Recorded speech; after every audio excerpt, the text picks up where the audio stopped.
अम्बावती में एक राजा राज्य करता था। वह बड़ा दानी था।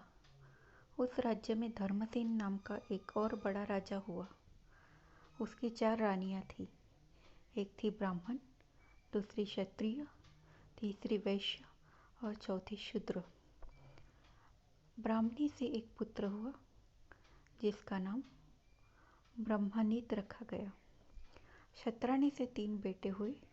एक का नाम शंख, दूसरे का नाम विक्रमादित्य और तीसरे का नाम भर्तृहरि रखा गया। वैश्य से एक लड़का हुआ जिसका नाम चंद्र रखा गया।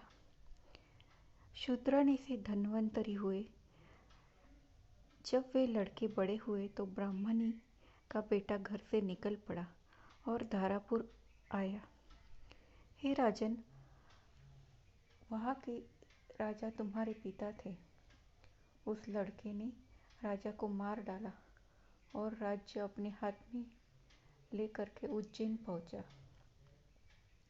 संयोग की बात है कि उज्जैन में आते ही वह मर गया। उसके मरने पर क्षत्राणी का बेटा शंख गद्दी पर बैठा। कुछ समय बाद विक्रमादित्य गद्दी पर बैठे। एक दिन राजा विक्रमादित्य को राजा बाहुबल के बारे में पता चला। जिस गद्दी पर वह बैठे हैं वह राजा बाहुबल की कृपा से है। पंडितों ने सलाह दी कि राजन, आपको जग जानता है, लेकिन जब तक राजा बाहुबल आपका राज तिलक नहीं करेंगे तब तक आपका राज्य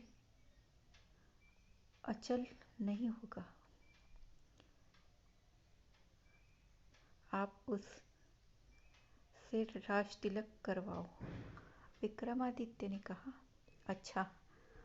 और वह ज्ञानी और विश्वसनीय साथी लूथवरण को लेकर वहां गए। बाहुबल ने बड़े आदर से उनका स्वागत किया। 5 दिन बीत गए। लूथवरण ने विक्रमादित्य को सलाह दी कि जब आप विद्या लेंगे तब राजा बाहुबल आपसे कुछ मांगने को कहेंगे। राजा के घर में एक सिंहासन है जिसे साक्षात महादेव ने राजा इंद्र को दिया था और बाद में इंद्र ने बाहुबल को दिया। उस सिंहासन में यह गुण है कि जो उस पर बैठेगा वह 7 द्वीप 9 खंड पृथ्वी पर राज करेगा। उसमें बहुत से जवाहरात जड़े हैं। उसमें साँचे में ढलकर 32 पुतलियाँ लगाई गई हैं। हे राजन, तुम उसी सिंहासन को मांग लेना। अगले दिन जब विक्रमादित्य विदा लेने गए तो उसने वही सिंहासन मांग लिया। राजा बाहुबल वचन से बंधे थे। बाहुबल ने विक्रमादित्य को उस पर बिठाकर राज तिलक किया और बड़े प्रेम से विदा किया। राजा विक्रमादित्य ने लौटते ही सभा की और पंडितों को बुलाकर कहा, मैं एक अनुष्ठान करना चाहता हूँ। आप देखकर बताइए कि मैं इस योग्य हूँ कि नहीं। पंडितों ने कहा, आपका प्रताप तीनों लोक में छाया हुआ है। आपका कोई बैरी नहीं है। जो करना हो कीजिए। अपने खानदान के सब लोगों को बुलाइए। 1.25 लाख कन्यादान और 1.25 लाख गाय दान कीजिए। ब्राह्मणों को धन दीजिए। जमींदारों का 1 साल का लगान माफ कर दीजिए।